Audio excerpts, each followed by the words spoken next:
Today we're going to talk about how we re-zero and change bits with a simple flower project. So this is my example project, just a quick flower import. And what we're doing here is we're going to cut the petals with an 1/8 inch combination bit, up, down bit. And then what we're going to do is we're going to re-zero and we're going to do the cutout with a 1/4 inch bit just to see how that works. So this is CNCJS, and I use a watch folder, and so I've uploaded my file already to my Raspberry Pi. And so we're going to pull up this bit change example. And here we go. Let's go over and zero out our bit on the Shipoko. So what we need to do with this piece of stock is find the middle. And the quickest way to do that is to pull some diagonal lines. And I know it's not perfectly square, but I know that my object will fit inside this stock. So go from one corner to the other, and then once again from that corner to that corner. And I'm within the ballpark here, and I know that my object will now fit on this piece of stock.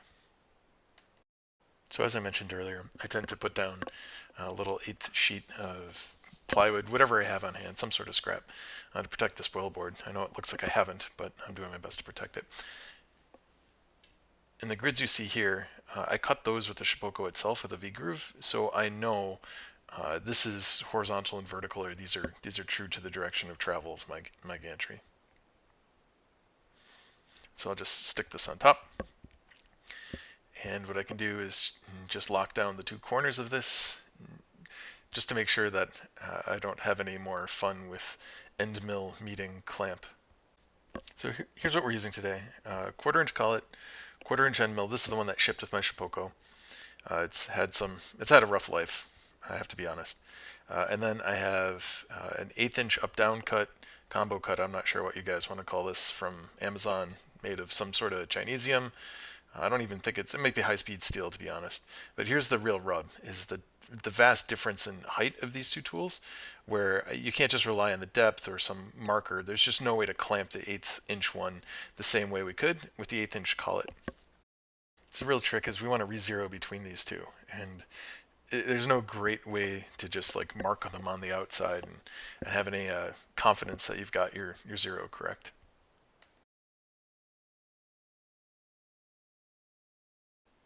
So now that we've got our X and Y sort of centered, let's get Z locked out. And so all I do is just slide a piece of paper underneath, and I slowly lower the bit.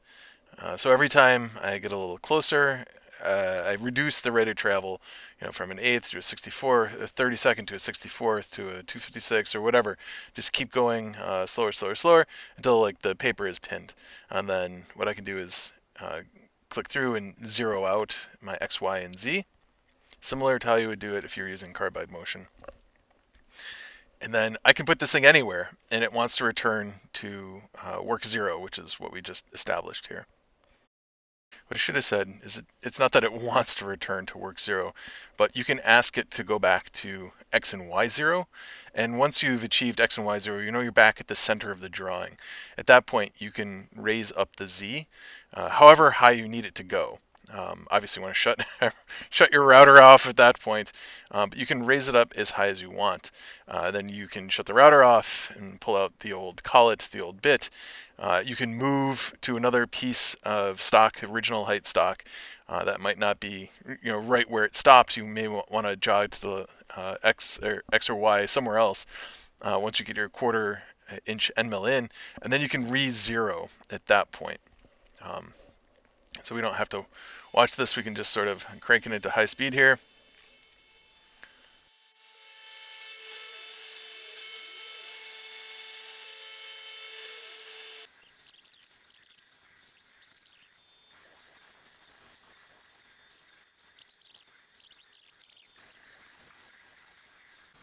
All right, so now what I'm going to do is I'm going to replace the bit that's in there and its collet with this 1/4 inch one.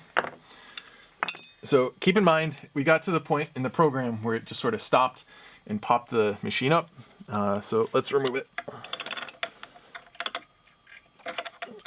Yarg!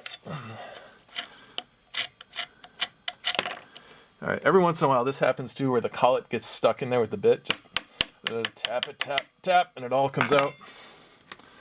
That's nice. All right, again, it knows where its current Z was from the previous moment, but it's also it's also too low now for me to get this longer bit in there. So let's move Z up a bit. We're moving up by 64ths, and let's take this collet and this guy and put it right back in there. Tight, tight, tight, tight, tight. Tight, tight, tight, tight, tight.